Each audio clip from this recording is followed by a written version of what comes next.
Hello there everybody, Sam's Trains here, welcome back to the railway and welcome to another review, this time of some more bargain rolling stock.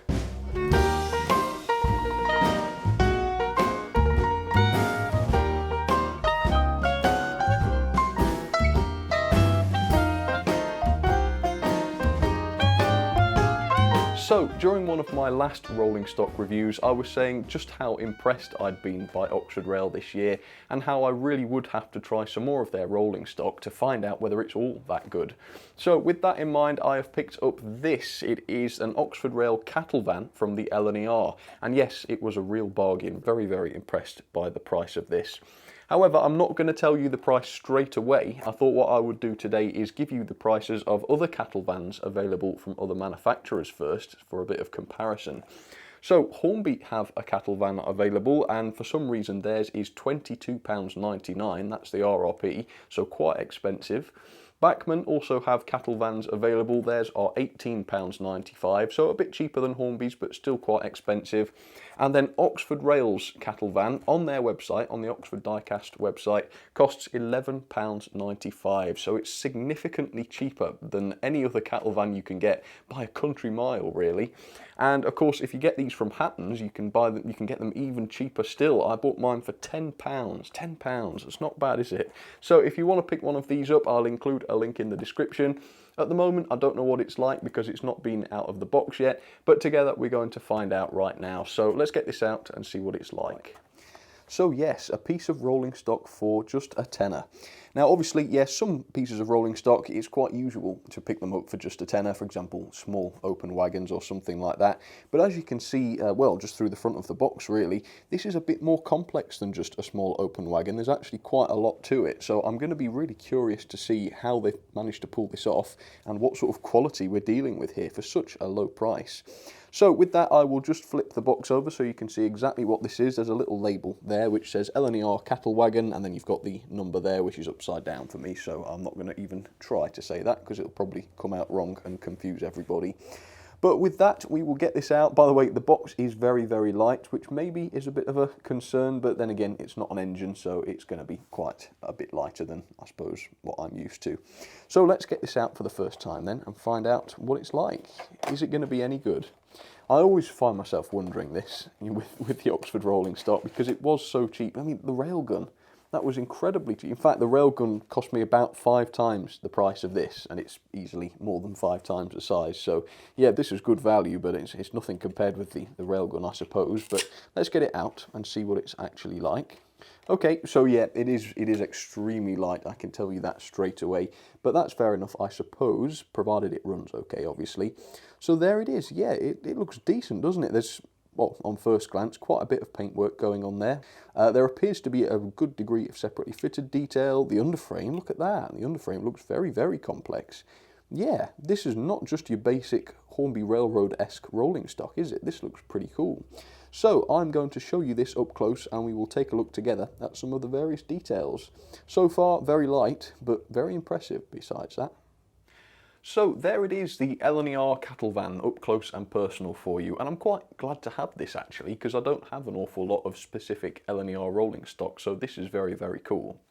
Now, despite my first impressions of this, it is quite a basic model, which on the one hand I think you would probably expect given the price, but on the other hand it's quite impressive really because, as I say, that wasn't the first impression when it came out the box. It actually looked quite complex coming out of the box. But no, up close it does seem a little bit on the basic side, but not to the point really where it would compromise the realism or I suppose accuracy of the model. So for example, these bars on the windows here, they look very convincing, don't they? However, they are just made of plastic, and in fact you'll have to be very careful with these because they do flex quite noticeably if your fingers touch them. So lifting the wagon is going to have to be done with care so that you don't actually touch those, but that's okay. Also, there's no interior or anything inside. Now obviously, yes, I know it's a cattle wagon, so there's not going to be an armchair and TV inside there. But besides the small amount of ribbing on the underside of the roof that I can see, there's certainly no wood panelling effects or anything going on inside. It is just a plain interior.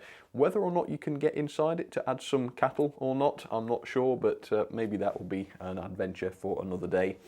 Also, the exterior detail is relatively basic as well. It's all very nicely realised, but as you can see, all of the detail on the side here is just part of the moulding, which again is probably reasonable, isn't it? I can't imagine them wanting to separately fit some of the bracing or anything, but at least that's a small explanation as to why the model is relatively cheap. However, there are quite a few nice features on this, I must say. So we've got quite a lot of lettering and signage and paintwork on the model, so all done very nicely too. You can see we've got the 10-ton lettering, the LNER, or the NE rather, the running number on the right hand side there. And even on the frame of the thing, you can see we've got an LNER builder's plate possibly, and some various other printed details which are pretty good. Around the back, or in fact on both ends, we have separately fitted vacuum pipes which are separately painted as well. You can see we've got the small amount of red paintwork on those, which helps those to stand out quite nicely and of course makes them that little bit more realistic. We have metal buffers, so I was expecting plastic buffers to be honest for 10 quid, but no, we have separately fitted metal ones. They're not sprung or anything like that, but they are very, very tiny and fine looking. I've already mentioned this, but it's worth saying again, underneath there's a massive amount of underframe detail. Very, very, very impressive actually. Now that is not something I was expecting for such a cheap model. That's very good.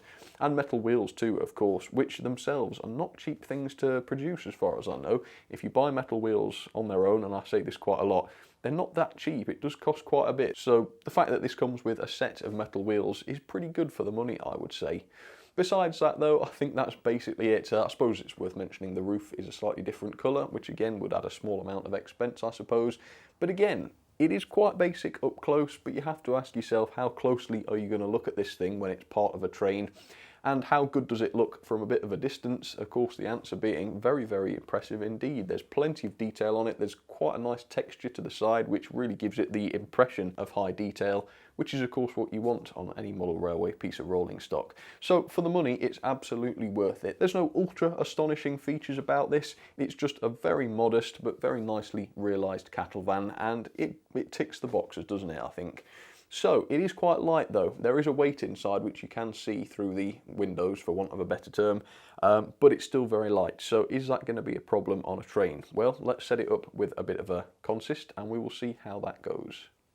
So unfortunately we don't have any actual cows, only horses I'm afraid, so there's no chance of trying this out with the real article this time. However, I have been able to rustle up a lovely LNER engine. This of course is the J15, which I think should look really, really nice behind. And I've also set up a bit of a mixed train. We've got some box vans there, some open wagons and some LNER coaches set up there. And I've set the cattle van up so that it's just behind the loco, so that the weight of the rest of the train is behind it. The thinking for that being that if she is quite light and is going to get pulled off the track quite easily, then that ought to demonstrate that fairly well. For now though, let's see how she rolls. Oh, pretty good. Oxford always seem to get that spot on, don't they? Yeah, they're very, very free rolling. And I suppose that, combined with their lightweight, means that an awful lot of wagons could probably quite easily be managed by even a small engine, even one like the J15 there. I bet the J15 could manage 10 or 20 of those without even breaking a sweat. It looks that good, really. So let's get the J15 into reverse then, and we will try and couple up to this wagon. Okay, nice and gently does it then. Lovely, lovely engine, this one. Gently does it. There we are. And back on to the rest of the train. I've also deliberately got this coupling to a different type of coupling, the large D size, which can also be another cause of derailment. So we'll see how it handles all of this. Right, forwards we go then.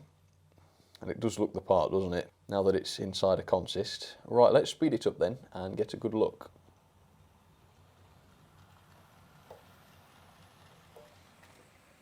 Well folks, I'm struggling to fault this actually. It looks great, it coupled perfectly, the couplings are all at the right heights, so there's no problem there. It's very free rolling, so it's very easy to haul. And it seems to be performing well. It's not being pulled off the track on the curves, is it? Not that it is a huge train behind it, but that's a good sign nonetheless. So overall, I'm pretty happy with this, I must say. The only thing is, I wish I'd bought a few more of them. I'd love to see what 2 or 3 of them look like altogether, or maybe even more. But the great thing is they're cheap enough so that you could probably afford to do that for about the same price of an engine. You know, for, I don't know, for the price of that J15 you could get, what, 7 or 8 of them. So it ain't bad when you think of it like that, is it? Pretty happy with that. Very lovely. So, I've got some more LNER trains to show you. I have, let me just turn this one up. Here we go. Can you see it yet? Yeah, just about coming in now. We have the J94. I just wanted to see how the J94 runs on this Gauge Master controller, really. Yeah, it's not a lot better, actually. Almost noisier, if that's possible. But either way, she's got some wagons, well, box fans, if you want to be correct about it, and also the Toadby on the back there, which I like very much. And then on the inside line, I have a loco that I don't run very often. It's actually a mainline engine, so quite an old one.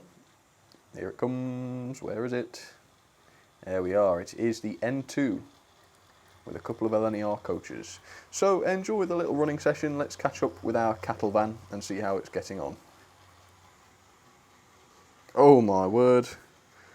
Bullman, what on earth are you doing? I think you might just be a tad too big for that. And also, you do know that's not a Lomac, right? You're supposed to ride inside it. I don't know. See what I have to deal with, folks. He's mental, isn't he? Tell you what, folks, he's going to have to get off before he reaches that passenger footbridge, otherwise we'll be having burgers again, won't we?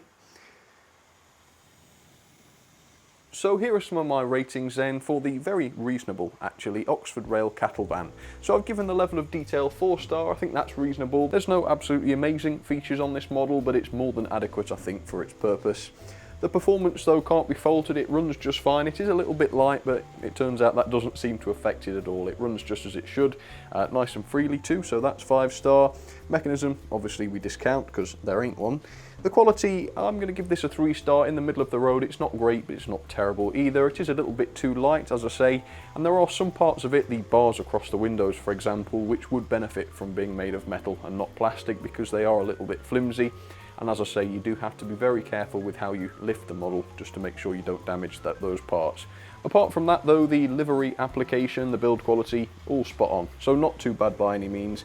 Finally, value then, I think for £10 or even £11.95, the full price, you can't really go wrong with this, can you? It's good and affordable and not a bad model either, so I've given that 5 stars. Very, very good. Overall then, that is 8.32 out of 10. Overall, yes, I can highly, highly recommend it, and if you want to pick one up, as I say, link below.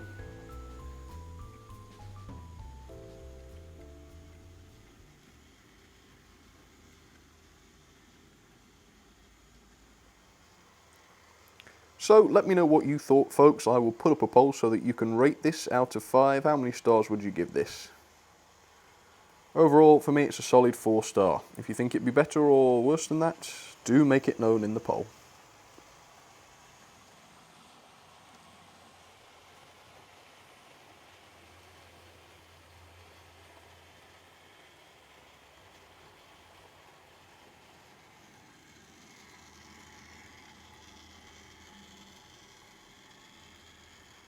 So there you have it then, folks, yet another wonderful piece of rolling stock from Oxford Rail. Yes, it seems they are quite consistently excellent, doesn't it?